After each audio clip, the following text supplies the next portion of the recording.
शुभ सकाळ पिलाମାନେ आज तुम आलोचना करा से पद उपरे से पद कहा को हुआ जाए आको केते भारे व्यक्त करा है ओ कोन तो से विषय में आलोचना करबा किंतु ता पूर्व तुमन कोइ दे कि शब्द कहा को हुआ जाए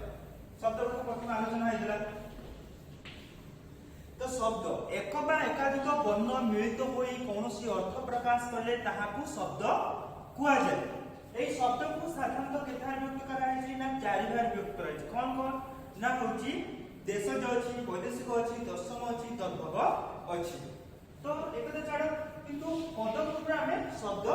जानि गले तो पद काहा कुआ जाय हमर मेन टॉपिक होछि कोन ना पद ऊपर हमें जेतो आलोचना करिबा तो पद काहा कहबा ना शब्द वाक्य रे व्यवहृत होले ताहाकू पद कुआ जाय फॉर एग्जांपल कहबा कि राम अछि एहा के पद करै परिबो नै कारण यह जेते शब्द वाक्य रे व्यवहृत होबो ता हेतु हेजिबो कोन ना ता हेतु होछि पद तो एठी लिखना होछि जाउछि जाउछि या ओडे पद ए ओडे पद हेतु तो केमिति ना पद तो पद केमिति ना शब्द वाक्य रे व्यवहृत होले तापर पद हेतु आ कोन हे परिबो ना वाक्य रो प्रत्येक अंश को मध्य पद कुआ जाय या ओडे अंश या ओडे मध्य अंश बुझियला पद कहा को कुआ जाय तापर हम जानिबा पद को साधारणतः केते भारे विभक्त करा जाय पद को साधारणतः पांच भारे विभक्त करा जाय केते भारे ना पांच भारे ओटा कोन ना विशेष्य विशेषण सर्वनाम अव्यय आउट होछ कोन ना क्रिया एके हम आलोचना करथिले किंतु प्रथमे हम जानले जे पद केता विभक्त होला आ कोन विशेष विशेषण सर्वनाम अव्यय क्रिया किंतु हम गरबा एआर नि आलोचना करबा विशेष पद कहा को कुआ जाय एहा को केता विभक्त कराय जो कोन सेडी कोन कहिछि ना कहिछि जे कि वाक्य मध्यଥିବା पद कोनस नाम को बुझाउतले ताको विशेष पद कुआ जाय सेडी उदाहरण गोटे दबा से कुछि राम जाउछि फॉर एग्जांपल हम लेले कोन ना राम जाउछि ये गोटे वाक्य से कोछि से कोन ना वाक्य के कोनस के पद गोटे नाम को बुझाले ये गोटे पद होछि या नाम को बुझाउछि ता माने होछि राम होछि गोटे विशेष्य तापर हम जानिबा जे कि तो पांच बार व्यक्त करायला तब हां आ गोटे कथा रहला ए विशेष पद को साधारणतः पांच बार व्यक्त करायछि कोन कोन ना गोटे नामवाचक बा व्यक्तिवाचक बा संज्ञावाचक आ रहला कोन सेटा गोटे तापर रहला होछि जातिवाचक तापर वस्तुवाचक गुणवाचक आ होछि क्रियावाचक से विषय रे आलोचना करिबा तो नामवाचक कोन हमें जानिबा सेठी कोन कहला ना जेउ विशेष पद कोनोसी निर्दिष्ट व्यक्ति नदी पर्वत देश ग्राम शहर ग्रह नक्षत्र प्रभृति नाम को प्रकाश करे से को नामवाचक विशेष कुआ जाय तो व्यक्ति तरह से कहला कोन ना राम राम होची कोन ना गोटे व्यक्ति नदी महानदी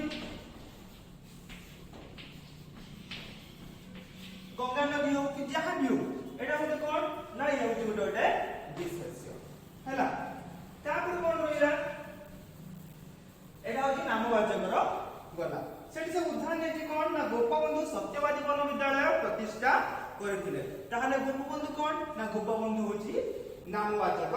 विशेष्य तापर हम आलोचना करबा कोन ना जातिवाचक विशेष्य जातिवाचक विशेष्य माने कोन ना समूह गोष्ठी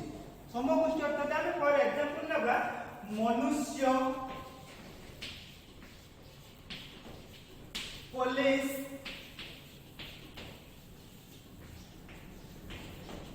नदी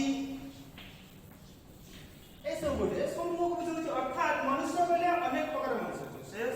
नारी हो किबा पुरुष हो पुलिस बेले पुलिस रो विभिन्न विभाग अछि से कॉन्स्टेबल हो कि से एसपी हो कि डीएसपी हो पुलिस रो समस्त बुझो समूह बुझुछि नदी नदी कोया बैतरणी को बुझेइबो नदी बेले गंगा नदी को बुझेइबो अनेक नदी को बुझुछि ता माने होछि एटा कोन गोटे जातिवाचक विशेष्य से कोन कहले ये डेफिनेशन कोन देला ना कहला जे कि कोनसी पद एक गोष्ठी बा समूह जाति को बुझाले ताको जातिवाचक विशेष्य कहंती उदाहरण देला कोन ना छात्र माने शिक्षक को भक्ति करिया होते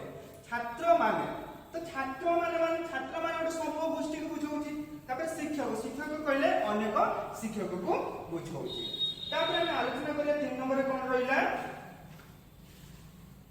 यार कौन रहिला वस्तुवाचक विशेष्य। वस्तुवाचक विशेष्य तुम माने एठी गोटे साधारण कथा मन रख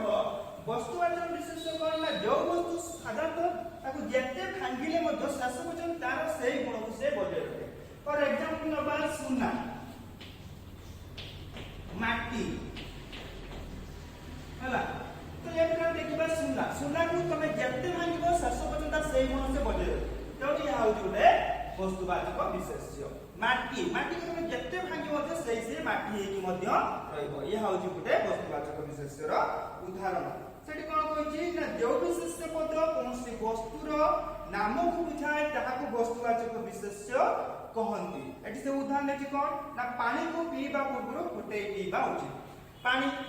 कोन पानी को जते भागले होते सही पानी हेकी मध्य रहइबो। तापर 4 रे आसीबा कोन ना गुणवाचक विशेष्य। से गुणवाचक विशेष्य कोन कहउछि ना जो पद गुडी को कोनसी गुणर नाम को बुझाती ताहा को गुणवाचक विशेष्य कोन। आमे जानती साधुरा उठे गुण ना नहीं ए गुण को केवल अनुभव करिवे ताको छुई हुए नहीं हला। तापर हम आसीबा कोन रहिला बाकी ना क्रियावाचक विशेष्य। क्रिया माने कोनसे कार्य को हबार सूचित रूप। एठी से कोन देई देखिबा ना जो पद गुडी को कोनसे निर्दिष्ट क्रिया बा कार्यर नाम को बुझाए ताको क्रियावाचक विशेष्य कोन। फरक से कहबो जाउछि माने कोन से जाउछि ओटे कार्य को बुझाउछि हला। से कहला पहरुछि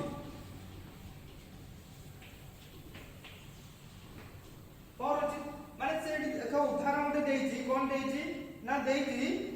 पहरिबा एक उत्तम व्यायाम। ताहले पहरिबा अभी कोन गुटे क्रियावाचक विशेष्य हला। ए सब होला गुटे कोन ना विशेष्य जो कोन विशेष को 5 बार भूत करते बुझियला ना नहीं या जहां भी डाउट रहबो सीधा को मते कांटेक्ट करिवो हला। ताले हमें जानिला आज कोन ना शब्द काहा को कुआ जाय तापर पद काहा को कुआ जाय पद को केतेहार व्यक्त करायछि हला। तो पद को हमें साधारण केतेहार व्यक्त कराइला ना पद को साधारणतः 5 हार व्यक्त कराला विशेष्य विशेषण सर्वनाम अवय क्रिया। ताले हमें जानि हले आज विशेष्य पर गला। तापर नेक्स्ट हमें आलोचना करिबा विशेषण पर आलोचना करिबा नेक्स्ट क्लास रे।